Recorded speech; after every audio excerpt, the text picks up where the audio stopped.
আজকে বাড়িতে অনেক কিছুই রান্না বান্না করছি। তার কারণ হচ্ছে কি, আজকে আমার দেওরকে আইবুড়ো ভাত খাওয়ানো হবে। ওরা 2-3 দিন পরেই বিয়ে, তো তার জন্য। আর এখন ওই বিকেল 4টে মতো বাজে, কিট্টুকে ঘুম পাড়িয়ে আমি এখন সোজা চলে এসেছি রান্না করতে।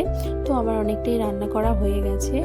আর এদিকে আমাদের অনেকটা রাত হয়ে গেছে, তো আমরা এবার ওকে সবাই মিলে আশীর্বাদ করে নিচ্ছি। আর লাইফে আমি মনে করি লাইফে সব থেকে ইম্পর্টেন্ট ভালো থাকা, সুস্থ থাকা। তোকে আশীর্বাদ করলাম যাতে ও সারা জীবন হাসি খুশি ভালো থাকে, সুস্থ থাকে।